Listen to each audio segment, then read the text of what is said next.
All right, so we're going to be talking some more about sexuality, creativity, and um, I think a little bit about the safety and value within our ability to create, which the first place our human minds want to go to is sexuality, because that is the ultimate creativity, creation, right? Creating another human being, having the power to do that within our bodies.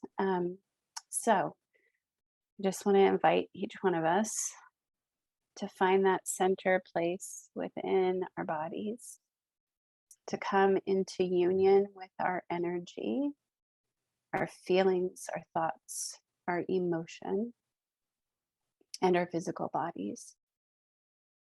Knowing that sometimes our energy might be a little bit behind our physical body, or we might be feeling like there isn't quite enough there. Sometimes our energy is ahead of our physical body and we run into things. We bonk our heads, we step on things, we do all kinds of weird stuff when we're not in union, in that alignment, in that togetherness, in that harmony of our energy and our physical bodies. And then all the stories that we tell about how we either don't have enough energy or we have too much energy, or how our bodies are too much or not enough. Like finding that balance, that union between knowing that we are okay and believing perhaps that we are not. Coming into alignment, that we are held, that we are safe, that we are love, that we are sadness, and that's okay. We can be all things, we can feel all things, we can manifest all things, and we can unmanifest them as well. We can feel all things, and we can allow that to flow through us and not hold on to anything, whether that's pleasure or pain. Just allowing that ease and flow, that harmony between our energy and our physical bodies, the unmanifest and the manifest. So let's get down and dirty.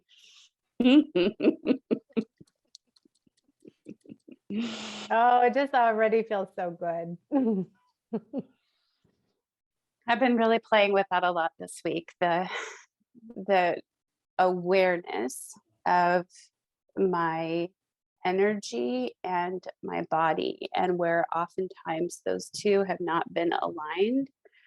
Like how in the past I compromised myself both creatively and sexually, like within my relationships, so much. Mhm. But I have so much gratitude for that, because if I hadn't been in that place of such compromise and such judgment, I wouldn't be in the place that I'm at right now, which there has been a lot of tears today.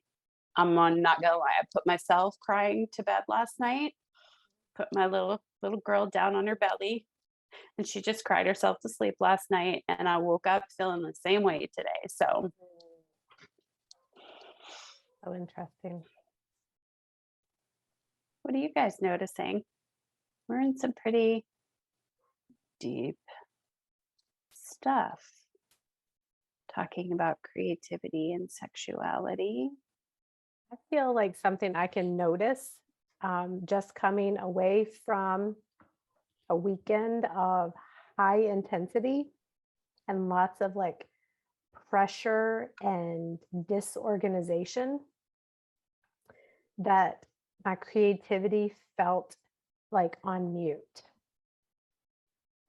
And the idea of that energy that I felt this weekend, that pressure, that pull, that like perform energy, used to be what drove me. That is what like it fueled me to perform and be creative and like produce.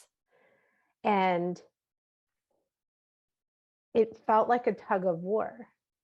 And now I'm understanding why, because I always thought that I had to work hard and be creative. But really, what was happening was I was working against my creativity. And so now learning that like being calm and being still and being present is what allows creativity to flow through me rather than like crunch time, push, burn all the midnight oil, whatever that word is. So I think I have been doing a really good job of being calm and present when I was in my own flow, but now stepping into something else where I was a little more at someone else's watch and direction, that I had to be like in that energy of push, push, push. And I was like, what is happening? There's it felt feel good. it felt horrible, and it felt horribly familiar too. You know, like I was like, oh, I remember exactly what this feels like. And that leads to burnout. That leads to yelling at my children. That leads to me being sick, right? Like there's so many challenges that I experienced when I stayed on that path. So coming home yesterday, I have given myself so much slowness and like, what do you need, Christine? I was like, lay back down in that bed. Okay, go do that. Like just lots of permission to just like ask me what I need in this moment. So yeah, it's just such an interesting, and like Tanya, to your point, like thank you for that so that I can see the opposite, right? Mm-hmm. Yeah. Erin, when you smile that hard, your dimples are just like, damn, girl. Because I'm just like, God, Christy, yes. Like, remember all of the times where it's just like, when you say like, oh, I remember what that was like we know what that was like.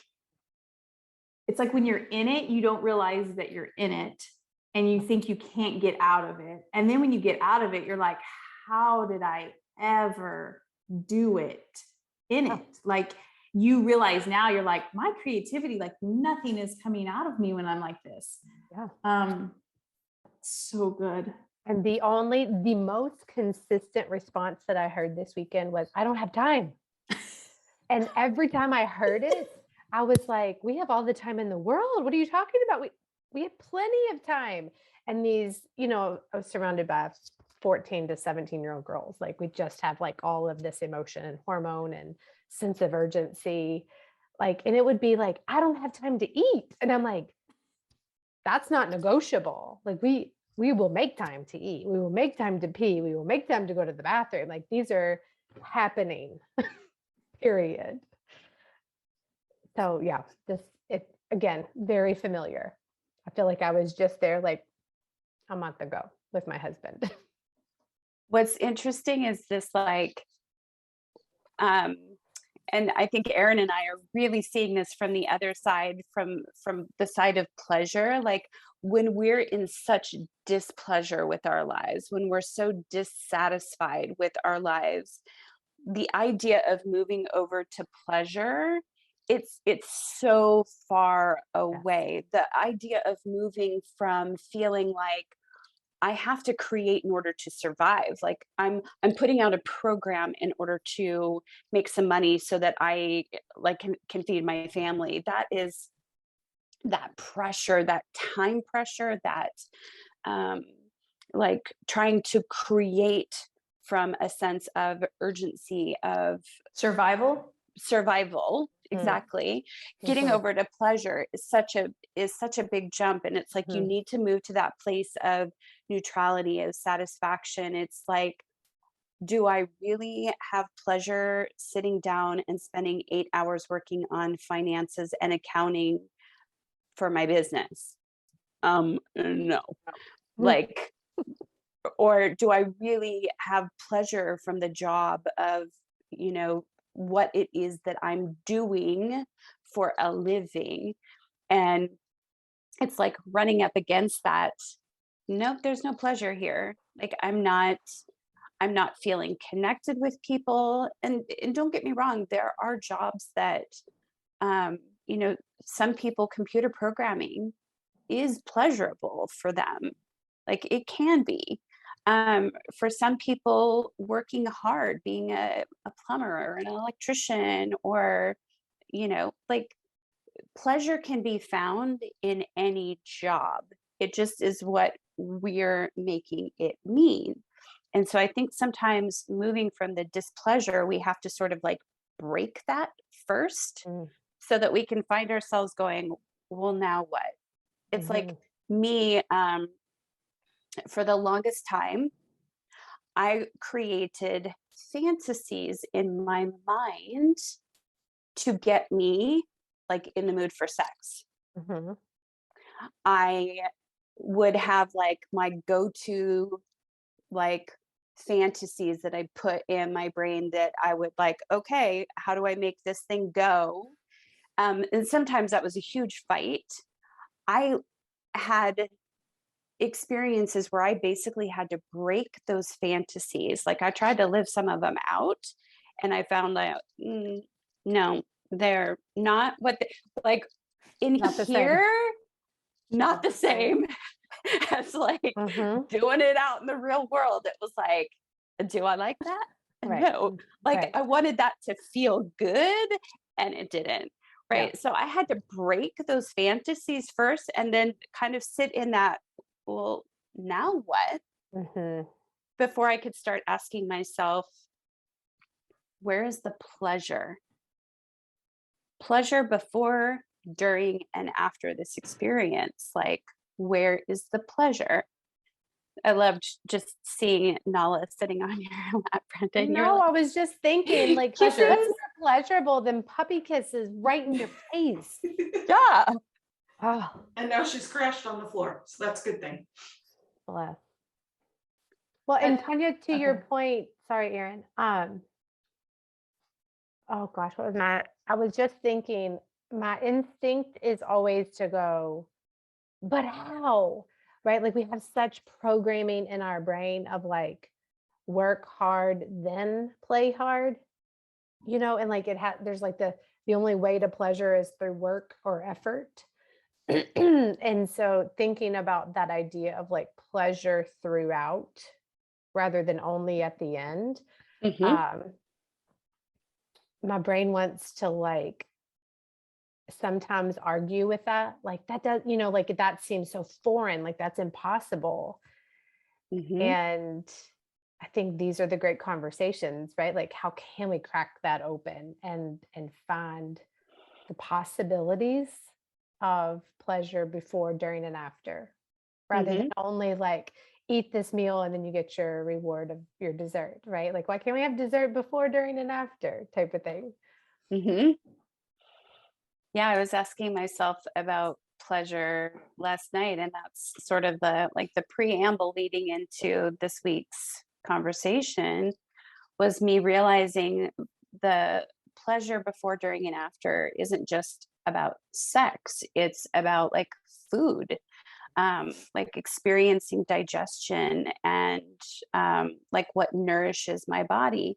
But then last night's awareness was pleasure before, during, and after when I was sitting watching TV. Um, it broke open a story that um, I became acutely aware of today. Like, where was the pleasure in what I was doing when I had this other thing in my mind? And part of it was just the story that I was telling myself was I should be doing something other than what I'm doing. Yes. And how often Or I'm I'm like, doing this because I don't want to be doing what I should be doing. yeah. And Erin, I think you and I have a similar like rest was hard. Like that was always our challenge. Like it was easy to go, Any of us that bust it had an out. easy time resting before? Well, maybe that's true. I think Erin and I've just discussed it more. Brenda, how you do with relaxing? Yeah, That's not part of my vocabulary very often. It hasn't been yet. It hasn't been yet. I am taking intentional resting to a new level for me. How's that going? It's interesting perspective because the brain doesn't shut off as far as, why are you sitting here? There's dishes to do there. I'm just talking about plain old household stuff, right? There's dishes to do, there's laundry to do, there's vacuuming to do, there's whatever there is to do. There's never a short list, right? And intentionally telling my brain to shut up, this is what we're doing right now. And so far it hasn't shut up, but it's not the push to get up and do like it has been. My biggest one is, oh God, I'm sitting on the couch. Husband's gonna come in, see me sitting on the couch. He's gonna say, why aren't you doing something? Not that those things happen, but that's the storyline going on in the heads, which makes rest almost impossible. So Right? guilty. Because even if you're sitting doing nothing, you're still not resting. Well, it's very habitual, right? Like this is what I was going to say to Christy is we are in the habit of being in survival. So it's almost like, and I think Dr. Joe Dispenza talks about this, is like, these are addictive emotions that we feel. And regardless of whether they actually don't feel good, it's still an emotion that we are addicted to.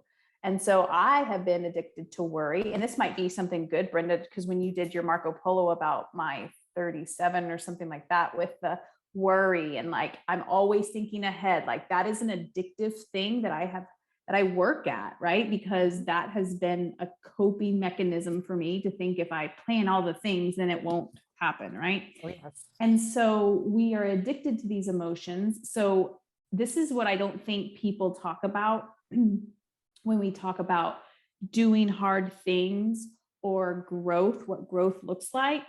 Growth looks like sitting on the couch and your brain is just going to town. I mean, I know probably 6 months ago, I called Tanya and I just was like a baby on the floor crying because of what my brain was saying. Like, it will just take you to your knees.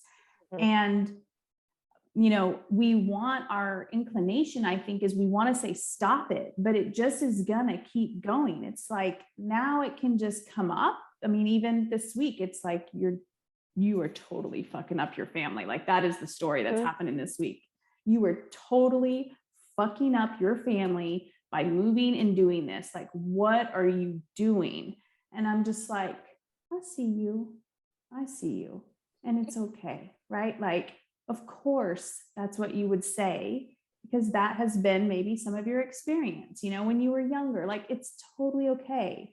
And because things happened in the past and love wasn't received when you went after things you wanted, or you made mistakes or whatever, like, it's okay. It's okay. But I don't think people talk about this part of like what that looks like to work through something, like, I think for all of us on this call, right, the hard things for us is like, when Brenda's like, there's dishes, I'm like, there's always dishes in my sink now.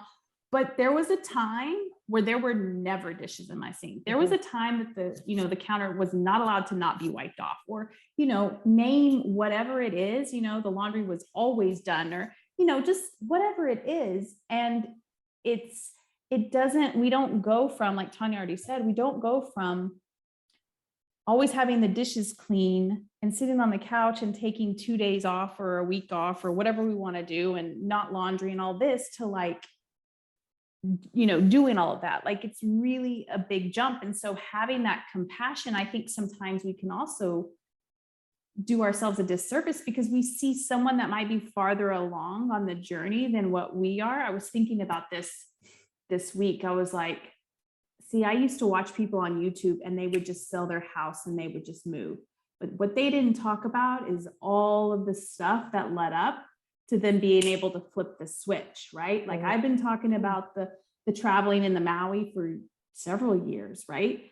And I'm like, this is what I think, I don't want to say we do a disservice to people, but like, this is the important stuff. Like, most of us just don't have an idea. And then the next several weeks, we just do it, right? Our emotions need to kind of catch up to our ideas and what we're going to do. And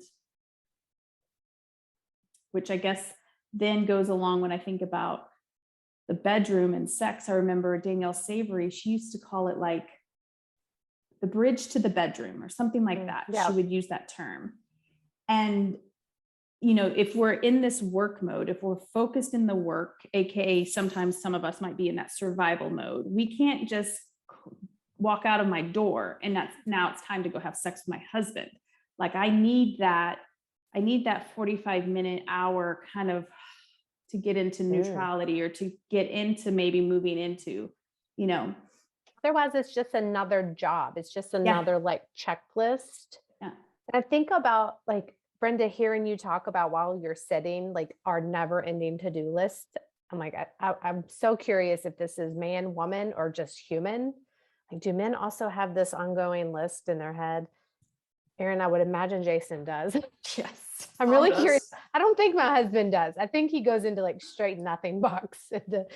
But I'm like, is this a conditioning that we have where we like have been trained, have been conditioned to just like be busy? And thinking about like, can we give ourselves the permission to start practicing like rest? Like I give myself 15 minutes to just rest. And every time those thoughts come up, it's like, I see you, and I'm going to do that in 10 more minutes, right? Like giving that like loving boundary to yourself and like just starting to practice hearing the chatter, Erin, like you're saying, but like knowing that I'm going to get to that. But in this moment, I've dedicated this time to allow my body to sit and enjoy puppy kisses or, you know, like whatever the thing is that you're sitting and enjoying. How many of us though have had to earn love through doing grades? I mean, just So move grades precisely, to yes. work, to money. I mean, All of it, right? Yeah, working and moneying is the adulting of grades, right? agree. So we had to justify our existence, our love, you know, justify our existence on the planet or love from a parent. I think that's where the doing comes in. Art, yeah. Brenda? Really young. Sorry. Mhm. I was going to say, taking that conversation to the bedroom. And I don't know if anybody else is like this or it's just me, but that to-do list is still going, you know, we're spending, you're going to be here for, and I'm sorry to say this, but there have been times I'm like, all right, we're going to be here for 45 minutes. What am I going to have to do to catch up to what's not getting done right now? Which sounds terrible and it's definitely not romantic, but that's, and again, where their switch seems to go a lot faster than our switches. And I have, as of yet, been unsuccessful to just flip it off, you know, and make that switch. I still, you know, if there's time that's taken, different story. Like you said, you need that little bit of disconnect time to readjust. But I will tell you, I've laid there many times with that to-do list, just going through and adding to it, because now we're later in the day and now more things get added.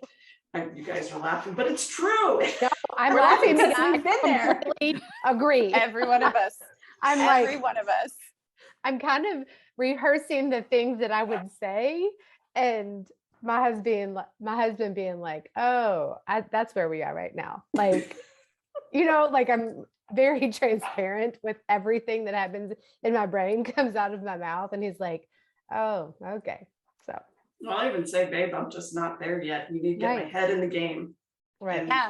And rework things. That's the whole fantasies thing, right? Because I would do that. I would be like in the laundry list of my head of this needs to be done, this needs to be done, even if it was at the end of the day. Doesn't matter. And it was late and we were going to bed. I'm thinking in my head what needs to get done tomorrow. So one of my adaptations was to then be like, okay, pull up a fantasy. Like try and get yourself in the mood. Pull up a fantasy. Think about something that is like, yeah. Yeah. And and then sometimes I got the two of them fighting. Don't forget about this. Don't forget about Yes. this. Fantasy, fantasy. Don't forget about this. Don't like. Like you're Holy trying to shit! gaslight yourself, really. Yes. You're like, you're over here really like Yes. in planner mode, and you're like, but you really want pleasure. And you're like, but really, a planner brain is like screaming. So interesting what we could do to ourselves. And then even with that, like even if like pleasure gets to take the hand in that situation, it's like that creativity from a place of survival. It's like Yeah. trying to force Yes. pleasure from a place of, hey, I need connection. Yeah. And so I'm gonna like gaslight myself or lie to myself about how I'm really feeling. And then that also is a huge wedge in between intimacy. Mhm. Like that isn't that it's like trying to experience the pleasure without intimacy, or just trying to like scratch the itch if you're like, oh, my husband needs it. And I'm like thinking about all these things that I need to get done, but here's my body. Like that is the energy in the body not being in alignment. And it's like, oh, well, you have an itch you need to scratch. Okay, here's my body. Mhm. And thinking about like my brain goes to also the chatter of it's taking too long. Mhm. This is how much time we have based upon like, kids or stuff like that, like in the house. And like that, the more awareness that I have of like the time, the more More pressure. disconnected. Oh gosh, it's like done. Like it's like you think you're on the right path to alignment, and then it's like there's just like divergent, like the fork in the road, and you went down the wrong one. You're like, never mind. We can't get back on that other path. It's done. Exactly. This also goes back to like expectations, because that's the way I used to feel. And Jason would be like, I never pressure you to do anything. I'm like, it's never you, honey. It's always me, right? Yes. It's always me. Yep. And for a while, it was like, you know what?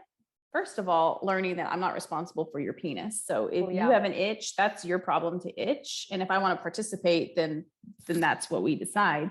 Yeah. And, growing up, how many times have we started something, you got to finish it, right? Like, so learning and teaching myself, listen, like you're talking about, Christy, you have 45 minutes. Well, if we have 45 minutes and all we do is touch each other over clothes, and that's as far as we get, that's as far as we get. Yeah. And releasing some of those expectations that we have, just because we start to kiss means we have to have sex, Right. It's like, which took some time to unwind, because here we go back to social programming, or maybe parental, somewhere it got passed down along the way, like, right? Like you start something, you're a couple, yes. you just roll into it and you finish it. Yeah. And to like be really transparent about that, I think that is such a common thing that, in my perspective, has been placed on the woman. Mhm. And I don't know if that's like just historically men have like a higher sex drive or a faster execution. I don't know like the science behind that, but I'm like, how did that become like societally like on the pressure of the woman for like compliance and submissiveness, and like you were saying, like I know I was kind of thinking that too, Brenda. What'd you say, Brenda? Religion, Religion. Oh, religion. Just thinking, the woman's role. yeah. And for us to appreciate, like, I don't want to do that right now. I don't have the energy to commit to it. I don't have the desire for it right now. And it has nothing to do with you. It really is like, I'm just not in that space. Like I'm over here in planner brain. I can't go to sex brain like really fast. I took that to be like my fault for a very long time. Like I was doing something wrong because I couldn't turn my brain off. was like, where is that like pause button? Just like, can I just make it stop for a second? Okay, 2 questions real quick, Tanya, before you ask. One, did you think something was wrong with you, or did you just think something was wrong? Or both? With me. With you. There was something wrong with you. Yeah, I was definitely taking fault for, like not just totally with me. Like somehow you started it and now you don't want to finish it and now it's your fault. Yeah. Even if that's not the case, that's the story, or that has been a story in the head. It's like, don't even start with me because I don't want to get put in that position. Yes. Right. Yes. It's the get away, come here, get away. I mean, I want the physical, the hug, the touch and that, Yeah. but that's an automatic move, Right. you know, further down the road. And if I don't want that, I can't start it. So I can't have that human touch I want so badly, because it must end a different way than I really want right now. Girls, you are singing my melody, my old song, all the things. Realizing that there were often times that so my husband's super sensitive, and he would always notice. He has one of his gates or keys is about sensitivity. And I'm realizing like one of his superpowers is to know when I'm not really in the mood. And there would be times that I would initiate sex because the story I was telling myself was that's what he wanted. And what I really wanted was that closeness, that connection, the touch. But I also had the story of, you start it, you better finish it. Like, if you're asking for my participation, well, then you better be ready to take it to the end. I've been Like, there where too. do we lose that request? Like, Erin, I think you've been a little transparent in our group conversations about like having that conversation with your husband, like ask permission to touch my body. And I think that's such a beautiful space that I think sometimes gets forgotten, maybe, like in a relationship, that it's like assumed, right? Like, I'm married and like my husband just has like full permission to touch any part of my body anytime he wants. And a lot of times I'm like, yes, green light. But there are some times that I'm like, like I've got like 1,000 browsers open in my brain right now, and that is not one of them. I love it. 1,000 browsers, and you know what I'm talking about, right? Absolutely. Like, that is my like all of tap, the tap, tap, tap, tap, tap, tap, tap, tap, tap, tap, tap, tap, tap. And my husband just goes, and they have one tab. One at a time. Sometimes it's an empty tab. That's what Craig would always tell me. I'm in my nothing box. And I'm like, what the hell is a nothing box? and where do I get me one? Yeah. But then I'm like, I think if I ever got in one, I'd be like, get me out of here. Like the state of panic, because I'm always in like 1,000 browsers. So, but I do love the opportunity to bring that back into a relationship, right? Like, does this feel good to you? Or, like, are we on the same page? And thinking about like the connection and the intimacy that you can obtain when both people are there. How many of your husbands, and I know I'm grouping men together, so men, I'm sorry if I'm off, comment below. But Jason always says, you can always touch my body. Oh, yeah. Okay. So maybe because our spouses are always a green light, they think we're always a green light. I don't know. I'm trying to give them some love, I don't know. Actually, I think we have to bring it always back to ourselves, because the thought that I just had was, when it comes to sexuality, Jason is comfortable in his body. Yes. There's other places where Jason isn't safe in his body. You have felt mostly safe in your body. And so like you being in charge of like where I'm going to give that or where I'm not is one thing. My husband is not always a green light. Like So sorry, David. I didn't mean to assume. he most of the time he's a green light, Yeah. but there have been a number of occasions where we've been in the middle of having sex and he's stopped and he's like, you're not here with me. I don't feel like you're emotionally connected to me. And so he's stopped. And there have been times where he's just like, I'm not in the mood. Okay, so this goes back to he has his 59.6, right? Okay. Mhm. So me, 59.6, I'm always in the mood when I'm connected. But I got to be Exactly. connected and I have to have intimacy first, and I'm a green light. And I have the 6 defined Mm-hmm.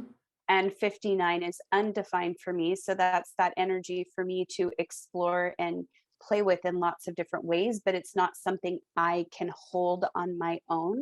So that 59, Brenda, help me out with this. I think the 59 is the sexuality aspect of it.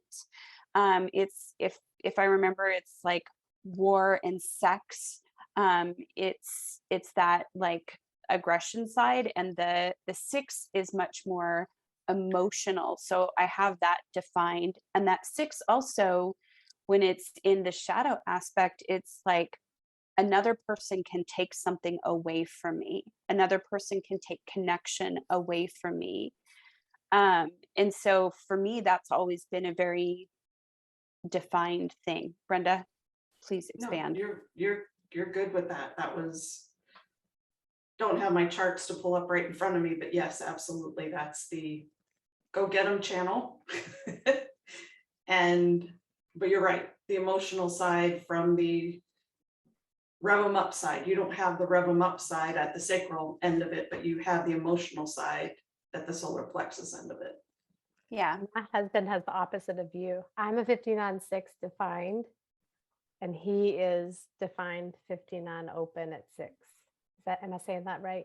Yeah, I'm so he defined has at the 6. get up and go to go, but he doesn't necessarily have the emotional side. But hopefully, if you both are together in both Mhm. couples, you've got the auric space where you're picking up each other's completion parts. You know, And it's not we all have have. all the things. yeah, we It's do. just What's consistently defined or not. yeah. Yeah. So he doesn't have that emotional consistently defined, or that like is it an emotional gate, Brenda? The 6s, Yeah. yeah. Yeah. But when you guys are together, you have both, regardless of who's defined and undefined, right? That's what you have. And again, neither Tom nor I have any parts of the 59.6. So I So it's find it just fascinating to hear you guys and your relationships different. It's not bad or good, it's just different. And I will say, to the point of, as we are all getting older, there are different physical aspects to go along with the emotional and get up and go aspects too, right? I mean, there's just things that, I'm not going to say impotence because that's not the word, but there's just sometimes the moods change in the middle. And it's like, no, we're not going to finish today, and that's okay. this I want to be respectful and careful, or aware and mindful of this conversation, because I know that like Aaron and I are both like it's all like Open book. right? Open book. Yeah. I'm wondering, with your sharing about the spiritual definition, like you were sharing on our last episode, that you do have that spiritual connection. And we both have that. Yeah. And so it's like, I'm wondering, like we're all focused on penis and vagina sex, right? If part of your intimacy, your connection, your sexuality is meant to be at a spiritual level rather than like a primal physical level. Because if I remember correctly, 59.6 in human design terms is all about like it's part of the tribal circuit. It's part of Yes. that, like, so I'm thinking that what circuit does the spiritual connection that you and Tom have fall into? Not sure off the top of my head. Let me check the books. Continue. Yeah. What I'm thinking is it's like perhaps this intimacy between the two of you, this sexuality or this creativity between the two of you is meant to be at a higher realm, a more spiritual realm than a physical realm. Mhm. 59.6 feels very physical between emotion and that like war and sex. It's the like the ability to fight each other. In fact, I think that's what I was sharing in 38, like that that very archaic karma of how we need to fight each other, of war, of fear, of like brutality. So I'm wondering if that's why perhaps yours and Tom's physical experience is being called to be at a higher level. Like we could language it as our bodies are betraying us because we're in menopause or we're getting older or we have impotence or we have like whatever the labels that we want to put on men or women's body, or we're, you know, like I know David went to the doctor and they were all like, oh, we're going to check his, wow, you've got really high testosterone for someone your age, you know. So we like to put judgments on our physical attributes and say that that determines like our wellness or not wellness. But maybe all of that is just, I say maybe, when I know from my perception and what I have seen and experienced that it's all bullshit. But we put these labels and these judgments on how things are supposed to be. So I'm just like, what did you find? The channel is an individual circuit, which makes a lot of sense to me, right? Because it's not part of the tribal, it's not part, it's very individual. And the fact that we both have it brings both of us into that same, conversation. Fascinating that you said what you said though, because David has the 59.6, right? Mm-hmm. And sorry, you said something, so I'm going there. The fact that you said that the doctor said he had really high testosterone levels. Mm-hmm. I give Tom testosterone injections every week I do too. because his is so low. What if You he do doesn't too. need it? And he doesn't have the 59. 59.6 complete, right? Mm-mm. What Just- if the idea that he needs testosterone because he doesn't have enough is the illusion, is the fear, is the that process started because of physical fatigue is where it started. It's just not enough energy and fatigue. perhaps it appears like that's where it started. We tend to do this things where we want to say, oh, because I'm having these symptoms, this is the problem. And then we administer a medicine and we notice some difference, but we really haven't affected what is actually going on. We're just covering it up with something. Well, And he has to blood test with the counts because they won't give him if the counts are off. but what I'm saying is, like, what if the problem isn't low testosterone? What if the lack of energy is because his body and his energy and his beliefs about those two being in union are the problem? Like how they're joining together. If it's an individual circuit, like this even makes more sense. how his body and his energy is aligned, like the stories that we tell ourselves. I know I'm up here in the ethers right now in the concept that I'm trying to present, but all physical manifestation starts as energy. So this idea that his lack of energy is the result of not enough testosterone, the manifest in the body, is backwards. It's like Wayne Dyer saying, like people say, I'll believe it when I see it versus I'll see it when I believe it. Yeah. So perhaps that lack of energy is not being caused by the low testosterone, but something else is Out of being, alignment energy wise. yes. And as a result, it manifests as low testosterone. Entirely possible. And if that's the case, then I would theorize that, like, Christy, when you were talking about like men and women and the giving and the receiving, I was thinking about, like, what are we able to receive? Like when Aaron and I started out with this call, and I was talking about like seeing my value. My value was always there, but whether I could receive it was the issue. Like, it was always there, but I couldn't receive it. Love was always there, but I couldn't receive it. So with your husband, Brenda, I'm like wondering if we can throw testosterone at the problem, because that's what we've identified as the problem. But if he's not able to receive it, like, that's not fixing anything.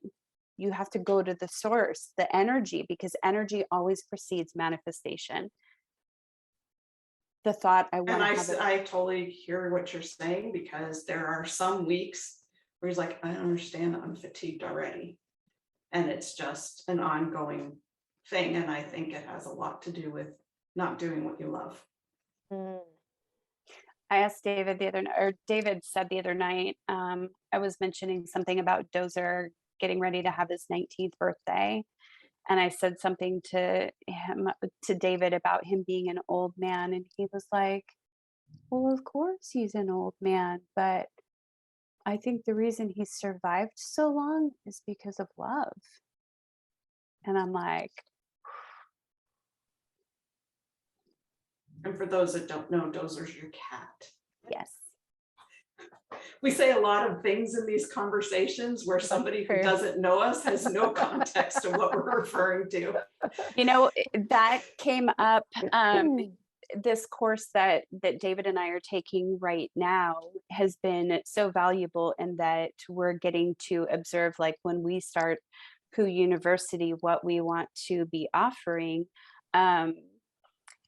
We have been in observance of that. And David mentioned, he's like, they're using a lot of language that most people don't identify with or understand.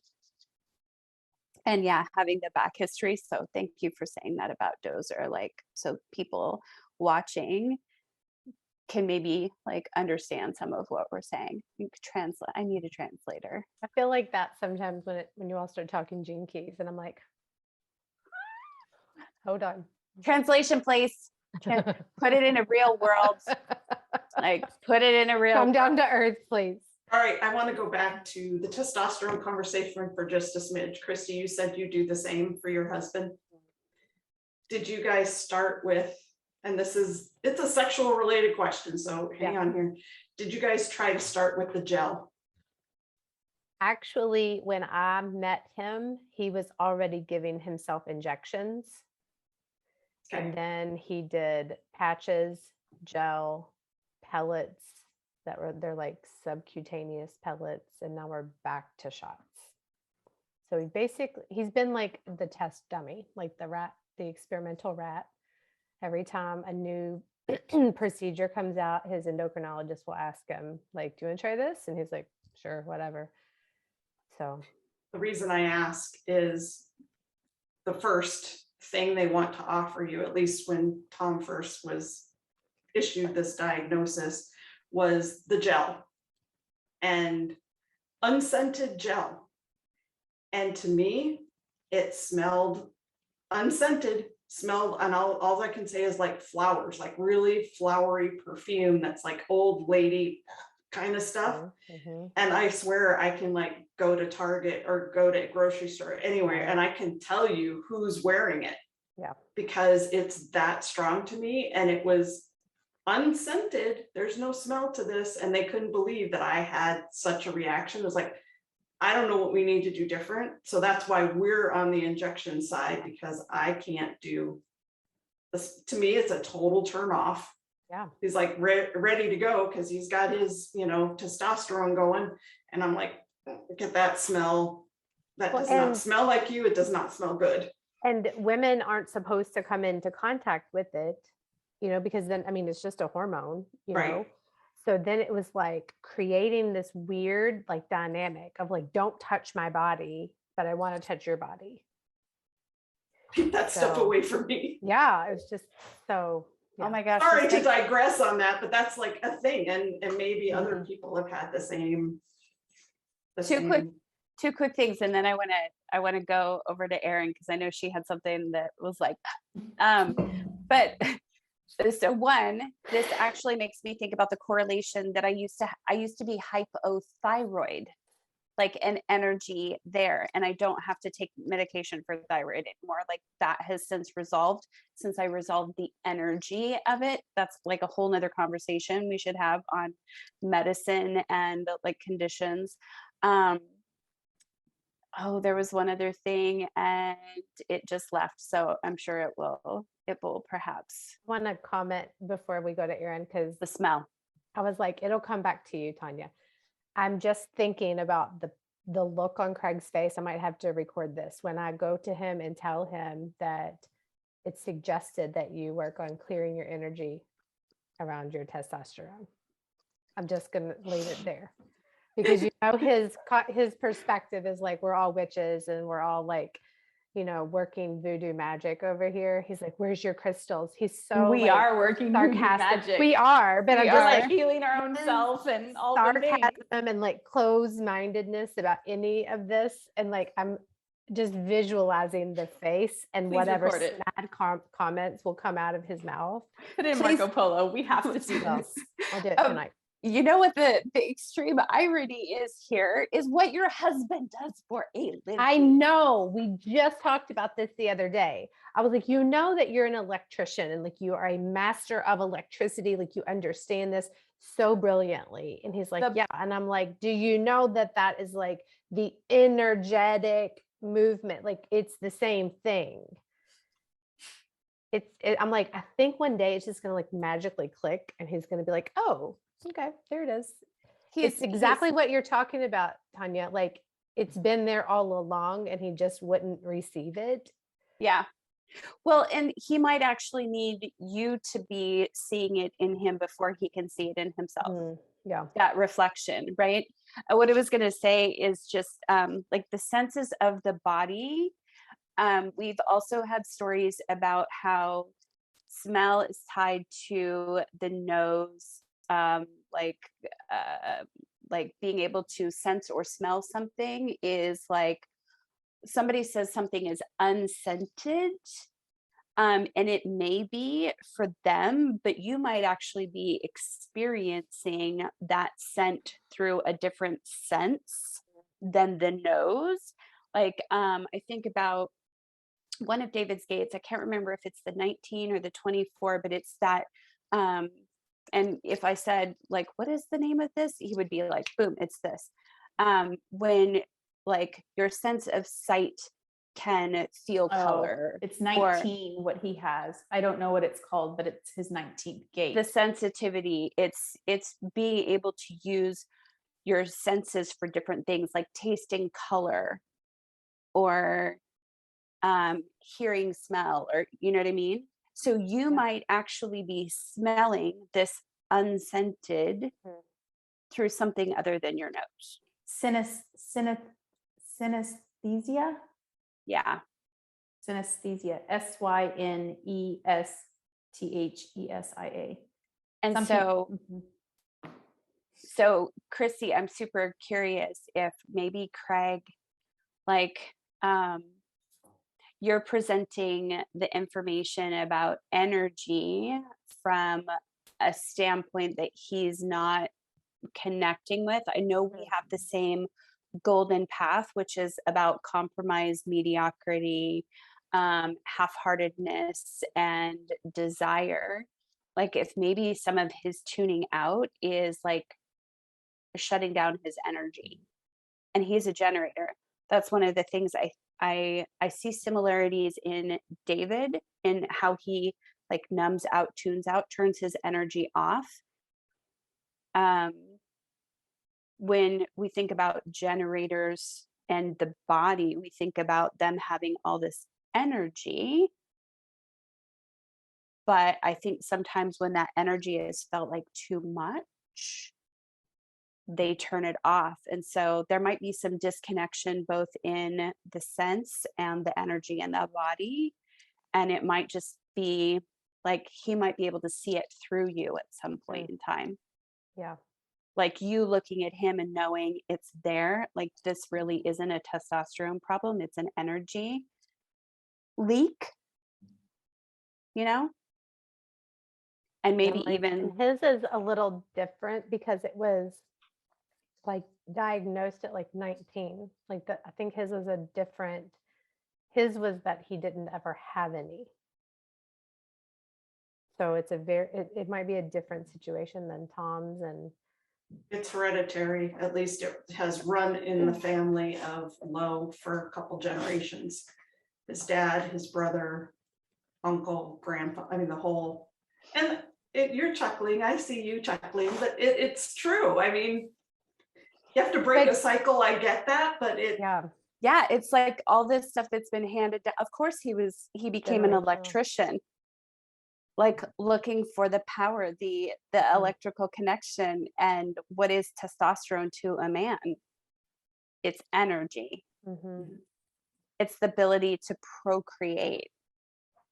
And so it's at the depth of his identity that actually, like when we say, oh, it's hereditary or genetic, all we're really saying is this is a story that's been going on for a long time. And you think about like childhood, I was thinking about type 1 diabetes, like what causes the kidneys to just, or the pancreas to just turn off. That's a whole nother topic. But two things. One, we talked about the 59.6, and then what was your channel, Brenda, so that if people are curious, and you were talking about the individual channel, what is that number? the 2551. 2551. Okay. And then this is super curious. This would be a good conversation just to talk about, but talk about testosterone, talk about high testosterone. Jason in Fire had high testosterone, but when he was really having a hard time at BMW, his testosterone was really low, whatever number that is, right? And you think about, and he would also say like that men that just hate their job, hate their life, in Fire would always have low testosterone. And you just think about, we aren't chuckling at you, Brenda, but there's so many different, if you want to call me a woo-woo or whatever, like I've always had this belief of like, our bodies manifest what we feel, what we repress on the inside. And how does that happen? Because my mom says that a lot, like it's genetic. Can you hear my dog snoring in the background? Okay. It's my dog. I'm not farting. I was like, dog. it sounds like a motor. And if you were farting, we all know that would be okay. And the pet sitters, the house sitters bought him an extra bed because I guess apparently he needed another bed. Anyways, but you know, the same thing goes with genetic. Like my mom has thyroid, my sister has thyroid. Well, how come I don't have thyroid? Like it's just very interesting to me. I think that would be a great conversation. We can just talk about medicine, and because I think from the medical community, we talk a lot about like, oh, this just happens. I mean, and Gabor Mate talks about this when the body says no. But, you know, our it's not disease, it's dis-ease in our body. And that is what causes some of these things to occur. And so when we think about, well, it's happening to me versus and not a creating it from because when I thought I had breast cancer, I was like, what have I done? Of course I, manifested this, right? So never from a like judgment standpoint, but like we create our bodies, we create our health, we create our sickness or our dis-ease in our bodies from whether we don't want to feel or what we're repressing or all of that. So it's just really interesting when you started talking about the testosterone. Jason's to-do list. Dis-ease, the lack of ease, and disorder, not having flow, like there being things in the way. So almost all diseases and disorders that appear in the body, it's something with the energy. Brenda, I love that you just shared that individual channel is 25 what? 51. 51. I have 25. You know how, Christy, sometimes you're like, what are all these numbers? And I'm like, don't worry about the numbers. Just, focus on like one or two things. I have 25 in my Chiron. And when something's in your Chiron, that's like, this is the thing that you came here to work with, to explore. And if you look at Gene Keys, 25 is the gate of universal love. Yep. So I think this It's a love of humanity. Yeah. And that goes back to what I started out with Aaron saying, like, when I was looking at the people on Married at First Sight, and I was thinking, I don't want to be in judgment of them. I don't want to see them as broken, just not yet aware of what is under this thing that's driving their behavior. I just want to look at them and have love and compassion. Like Donald Trump, I don't care. Like, I don't care who it is that people want to vilify. I want to be able to look at any single human on this planet and have nothing but love and compassion, because that's all I want to be giving to me. Yeah. So perhaps exploring the sensuality, the creativity in that individual gate, and how that universal love, the love of humanity, is being called up to a spiritual level for you. And you've Get got in here looking at all 51, which is shock. I'm like, my husband is undefined in 2551, but I'm defined in 25. So like sharing that same thing with universal love, right? Mm-hmm. I think also when we think about like physical connection versus a spiritual connection, it's like for me thinking, I don't even know what that really looks or feels like, right? Where Brenda might feel the same, not to say that you don't know what physical connection feels like, but it's different. It's very different. Yeah. I'm like, there's so much like perspective that need like to understand it, and this is a little tangential, but today I was talking to both of my kids in different conversations about what does it feel like in your body to feel appreciation? Because they're really good at saying like, thank you for something. And I was like, just curious, like, what does it feel like in your body to feel appreciation and gratitude? And they were like, we don't know. I'm like, oh, interesting. You're just conditioned to say thank you for all these things. And in the same respect, like, what does it feel like in your body to have a spiritual connection or an intimate connection or a physical connection? So interesting. Mm-hmm. We have gone quite a bit over today. There's so much deliciousness in all of this. As always. Yeah.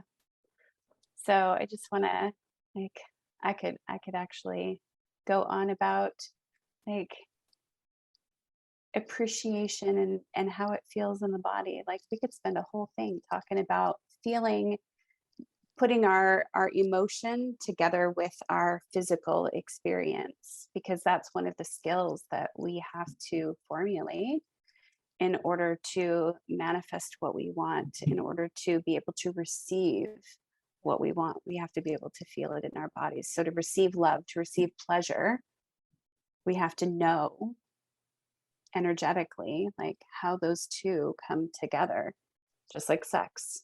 Like how do those form a union between our energy and our bodies? So What if we talk about that next time? that sounds great. What you're feeling. It's like it opens it up. Yeah.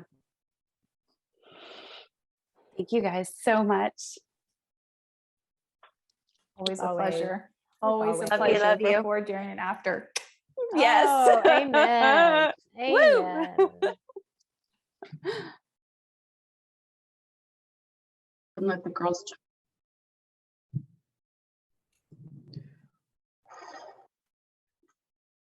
Girl. Jozer's outside, like, are you okay? I'm okay, I'm okay, I'm okay. So, we're trying to get cleared out of our house right now. Yeah. And we've had a month, and I feel like we've been making good progress and stuff, but last night we were sitting, and a week or so ago, David was like, Married at First Sight is coming on. And I was like, I don't even want to get into watching that show. First of all, because it's like crack. And I just like, I don't want to be doing that right now, because I don't want to be like knowing I'm going to have a hard time saying no to that show. So he started playing it one night when I was like, I'm already tired, and we'd done a lot of work that day. And so like yesterday I had a bunch of appointments, and when we got done, I sat down and I was noticing some things that were going on with me. Things like I was thinking about pleasure before, during, and after with regard to like food. And I had a session with a client yesterday talking about that. And I was noticing that I was eating with David when I'm like, my body's not asking for food right now. But when I buy stuff, I buy it for the two of us to have a portion. And so I was noticing how I have been taking ownership for feeding him. For I'm the one who does the grocery shopping. I'm the one who tries to anticipate everybody's needs. And I'm like, I don't want to be responsible for what you eat. This is the dialogue that's going on in my head. And he's never asked me to be responsible. He always is resourceful. Yeah, we know when you go out of town. Yeah. But I was like noticing, oh, where am I like compromising myself and doing something I don't want? And it's not because David's like going, Making you need to eat. Yeah. So that came into my awareness. And then when we sat down last night and started watching this episode of Married at First Sight, it was kind of one of the episodes we've been waiting for.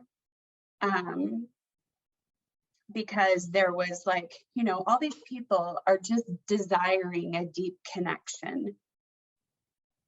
And then you see the experts like talking about putting them together, and then they get together. And then sometimes you watch this, in the rare occasion, you watch this amazing thing, like two people have finally connected and found each other. And then other times you just watch it implode.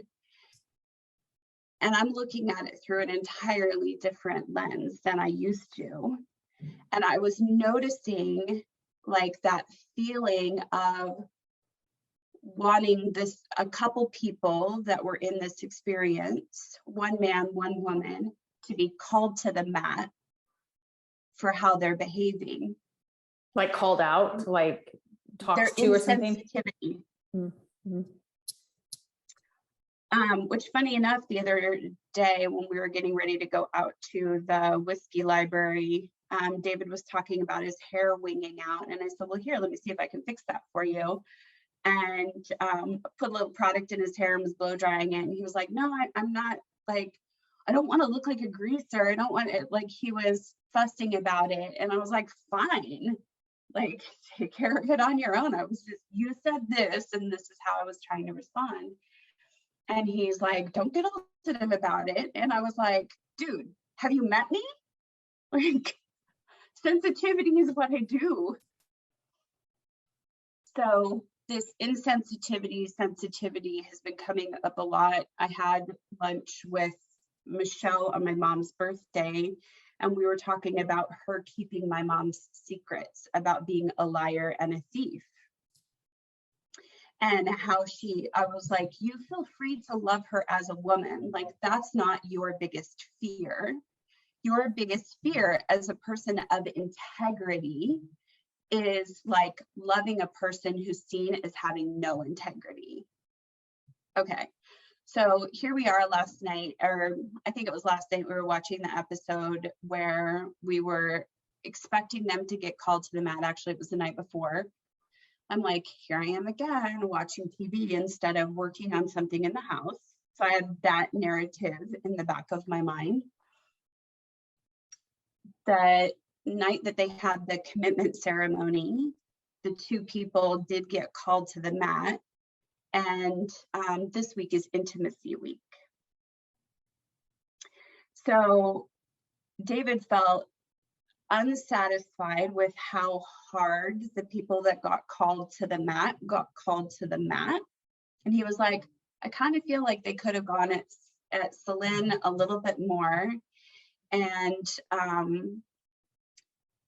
then Andrew was the other person, Andrew and Holly. He was saying, I got more love and affection from a one night stand than I did from our intimacy. So here I am last night, I'm thinking, I just ate when I really wasn't hungry, but because the portion that I made was like, I gave David a huge portion, and me, I just took a little one. But I was thinking, why am I even eating? Because I'm not really hungry. And then I thought, okay, if I'm going to apply pleasure before, during, and after, like sitting here watching TV, watching this doesn't feel pleasurable, because in my mind, I'm going, okay, we have 18 days left. We have how many spaces in the house that still need to be done? And I'm like, my mind is like, Yes. You're wasting your time. Why are you watching TV when you said you didn't want to do this? You said you didn't want to watch Married at First Sight, but yet you're sitting here just doing it. And it reminded me of like when I had gone back to school and I had homework to do. Dozer's freaking out outside. When I had homework to do, but I would sit and watch TV with David in the evenings. Why did I do that? I realized Connection. Yeah.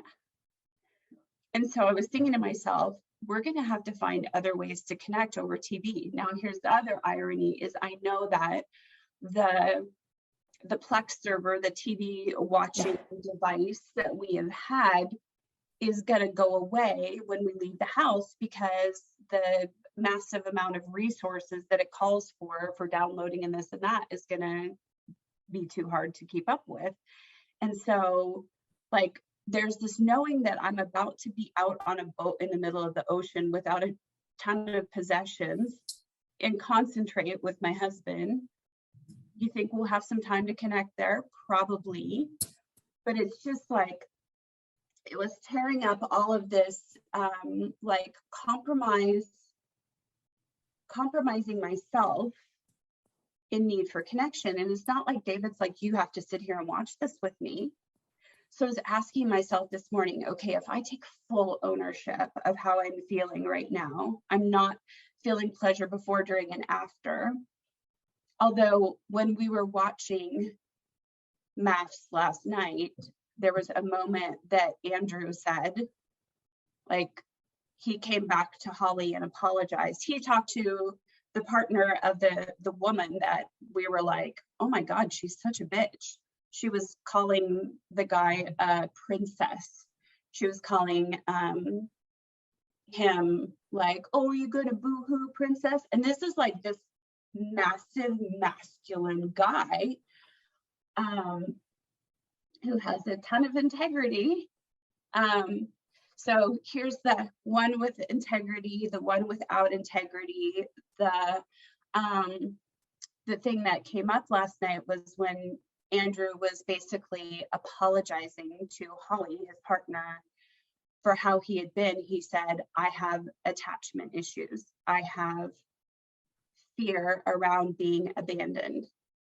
And David's like, do you think he's sincere? Or do you think he's just like putting up a front? I'm like, I can feel he's sincere. I can feel it in my body when he was saying, my worst fear is to be abandoned. So I was sitting with all of that this morning and like sitting with the ownership of none of this is on David. Like if I just turn it all back to me, then like how am I meeting my little girl inside, my little girl and my little boy, with just such compassion? Why have we compromised ourselves in the past? Why have we done things we didn't want to do? Which then brings back this, like the fear questionnaire we filled out in the Blue Water Cruising.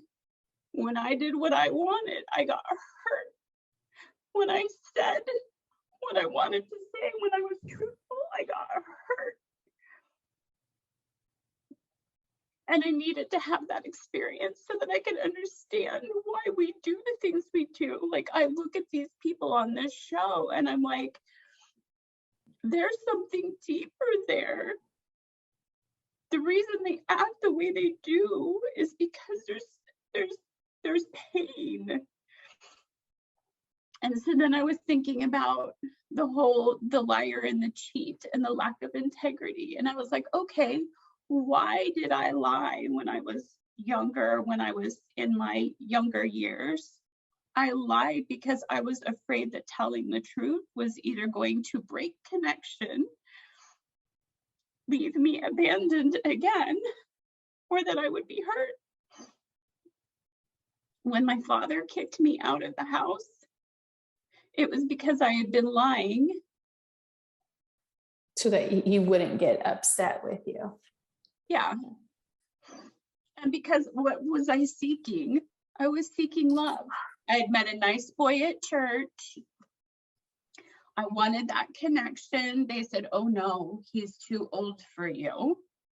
And so, like, we were not allowed to, I was 15, he was 17. So we were not allowed to see each other anymore. And so I met a boy at a roller skating rink. His parents happened to own the local motel. He was there with his lightning bolt earring and his leather jacket. And he was like, what's up? You cute. So I lied. I skipped school. I did what I wanted. And my father picked me up by the jaw and said, you're a hot pants little whore. Get out of my house. Sent me back to my mom without any of my things that my grandmother had given to me, broken. So like this next level of understanding like value, like the value of me being able to express who I am, to do what I want, to be who I am.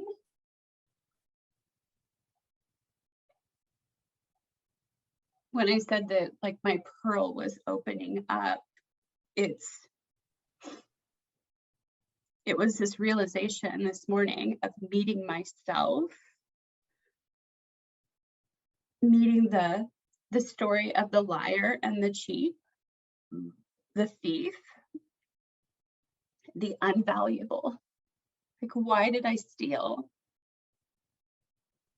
I stole because I didn't see I had any value. I was trying to take it. Why did I lie? Because telling the truth was painful.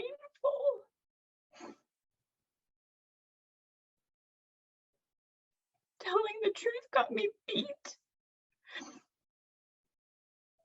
Telling the truth got me evicted from the tribe.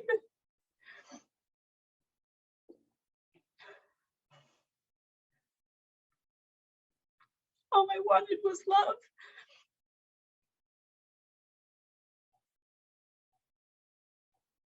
I didn't see I had any value. Or did you know you had that within? That we can give ourselves that love. I had no clue. And so what just hit me before we hopped on was I specifically remember the date. I remember it was Valentine's Day. And so when I bought my first car, I bought a brand new car. I babysat from the time I was like 11 or 12 years old until I was 15, almost 16. Bought my, had saved up enough money to buy my mom's car. Actually, it was my other mom's car, Mary, because they were going to trade it in. So they said, we'll sell it to you and you can make payments on it. I paid off that car and I sold it for $50 more than I bought it for. And I used that to buy a brand new car, which like the week after I bought it, my mom was like, are you sure you can afford the payments and the insurance and all of that? And the week after I bought it, they cut my hours at work. And so I had to paint my grandmother's entire house just for gas money, my car payment, which was $187, my car payment and insurance that month because I didn't have enough from my job. And so here we are, like 9 months later, it's Valentine's Day. I'd been cheated on by my boyfriend. I came out on Valentine's Day to find my brand new car keyed up and down the side. I'm like, what did I do to anybody to deserve that? And then the day after was the day that I was coming back from my girlfriend's house. Because I would always go out to her because she didn't have a car. I went out to her house and I was on my way back and a kid ran at a stop sign. It was like his second time out driving with his mom. And I had taken off my seatbelt and I had reached back to grab my CD case or my cassette case or something. And they ran the stop sign. And when I hit, my head busted the windshield. And I remember getting out and just screaming at that kid, look what you've done to my car. It was totaled. Never mind the fact that my jaw had hit the steering wheel, my head had busted the windshield. I screamed until my jaw swelled shut. They had to call my mom and have her come to the scene and take me to the hospital because I kept going on about like, I had worked so hard for that car. It was like maybe 9 months old. I had just spent $130 something. I want to say it was like $132 on having its service done. And the mom kept saying, we can get another car. We can't get another you. I didn't even hear her. Like, I just kept going on until my jaw swelled shut. What really hit me is, like, I think it was a year or two ago that I had the knowing, or my guidance was telling me go back to all those moments in your life in meditation and like be beside yourself in that moment and say, this is about to happen and it's really going to suck and it's going to hurt. But you need to open up your perspective. You need to see some things that you didn't see before. And it was probably a year or two ago that I was doing that, and I noticed the mom for the first time and what she was saying. And as I was healing that trauma, it was coming into awareness more acutely, like all the things that I had not focused on in that moment. Well, a few days ago, my guidance came up again. My mom and my dad, my grandmother and my Uncle Stanley were all there. And they were like, you're going to go back again. But this time you're going to bring love. You're going to bring her love. You're not just going to show up to sit beside her and hold her hand. You're going to bring her love.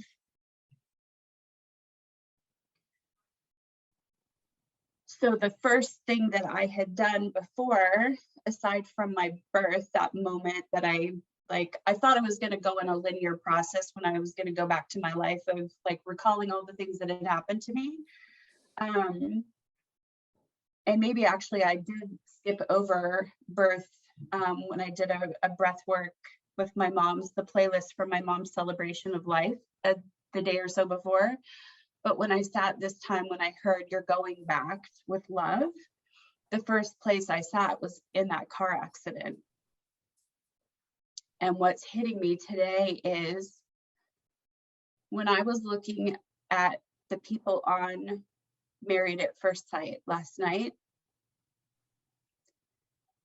the thought I had was, I don't want to look at them and think, you deserve to be called to the mat. Mm. You should feel bad about what you've done. You need to be criticized or held accountable or judged. I was like, I don't want to bring them anything but love and compassion, because that's what I want to bring me. And it was in that moment that I realized, like this morning, the value of that experience was love was there the whole time. I just couldn't see it. Every time I lied or stole something or compromised myself, my body, it was because I didn't see that value and I didn't have any love to give to myself. And you weren't taught it. No. How were you, I'm gonna let the girls in. How were you taught it? It wasn't. Right? So we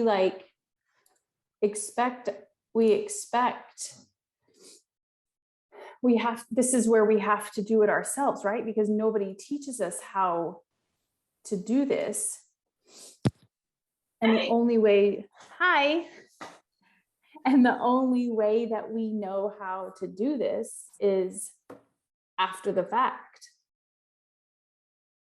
Yes, it existed all along, but if we were parented a different way that wasn't from love, this is where when a mentor of mine said, your love ability is never about you. It is always about the other person and their capacity to show love, to give love, to do all of that, because you weren't able to, the love that you received from your mom is only as much as she was actually able to show you. And it never means anything about us, right? Like we are 100% lovable. We are like the sweetest of the sweets, but we are taught differently because our parents, whoever brings us up doesn't have that capacity to love us to that 100%.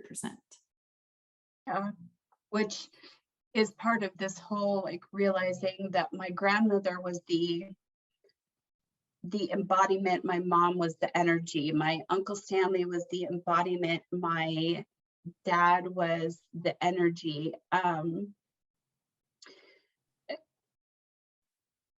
Like having the experience with my mom where I thought she didn't love me, my grandma did, but she didn't. Then like the greatest love I've known is since my mom passed. Like I've never felt the intensity of that. And now also seeing like the value, my son, my life's work, the 14th key is all about gold. It's about value. And my pearl as the 46 is the embodiment of that. Like realizing these gifts, having had the experience of feeling like I had no value and I had no love. And now being able to meet myself, not only with love, but with value. Like I can see the value there. That like just took worthy to a whole new level for me. So I'm in speaker views. Let me put it in gallery. Do we have Christy? She dropped up her, I'm gonna turn my light on. She hopped off, her video was black and then, you know. So she has to restart her computer. I don't know if that helps. I'm seeing her gonna, face.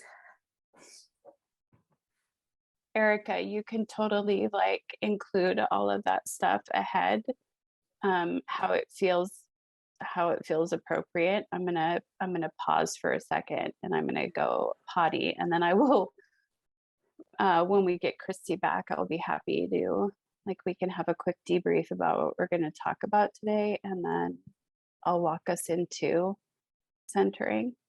I'll pipe Brenda in while we're on the phone before 2:30. She just said she's been crying all day. And I was like, do you want to hop on a phone call or do you want Zoom? And she was like, Zoom it, record it. Like, this is the stuff that we're talking about. So her realizing about like what she already said about like, she said today is like, you know, the anniversary of the car crash of when that, you know, she hit that, or that boy hit her. And then the mom, you know, saying like, you're valuable, and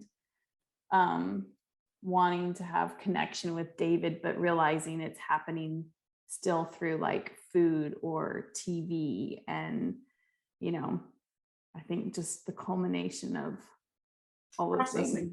Yeah. We're all doing it in our own little way. Like we're all having it, right? And we're all at different levels with it too. So it's, yeah. It's interesting though, because, and I'm curious for you, yours is more, it seems like for you, it's like, there's nothing that you have to say that's of value. Like that's where your mean girl, if you want to call it, comes in. And Tanya seems to be about, hey, Christy. Hey girl, hey. This Oh, is no, she's hysterical. upside down. You're fine now, but for that second, you're upside down even. Listen, this is just what my day looks like. Okay. Spinning in circles. Yep. I'm so sorry. I came in blank. I don't know what was going on with my video. And then I was like, I feel like I just interrupted a really deep conversation. And I was like, did we start at 3:30? Did we start No, at you're 3? right. Yeah. Tanya's just been crying. And so I was telling Brenda while you were hopping off and hopping back on that like Yeah. Tanya's been having, I was like, do you want a phone call? She's like, no, just do Zoom and record it. And we'll just, this is the stuff that. Yeah. Yeah. Blade open like the fillet o fish. Well, I'm glad that you got that out. Sorry I didn't get to witness you, but Yeah. Well, it's recorded, so I'm sure you will Nice. get to witness it. yes, good. That's why I was like, hit record, girl. Here we go. You're like, I can't pause this. It just needs to come out. And it's so good because it's really in alignment with compromising ourselves, compromising our physical bodies, compromising our creativity, our sexuality, like all of those things. So What's real quick, I want to say real quick is that I was telling Brenda while you're in the bathroom, like no matter what it is, yours is time, right? A little bit, you, Tanya, time, right? Your mean girl starts on the time. Brenda starts on like, what do you have to say? That's not. Mine's about like running out of the money. Christy, yours is Everything else, no, it's not. all the above. But you know, like this is such a beautiful example. It's like we're all just the same, right? Like we Yeah. all I feel think fun we're right not- now as the underdog. I've got so many stories to tell you all. I'm going to do it in Marco Polo, and I feel like I'm like this magnet to like protection and like, I don't know. It's a really interesting observation that I feel like I'm in right now. I think You're all like of the this, mother duck. Yeah. I Yeah. think all of this needs to be included in this week's podcast. So if you guys are good, are you guys ready to just like, let's keep this rolling? Like, Yeah. maybe Erica can just even leave all of this uncut, except for maybe the revamp while I was in the bathroom, but Me fixing my hair, definitely keep that.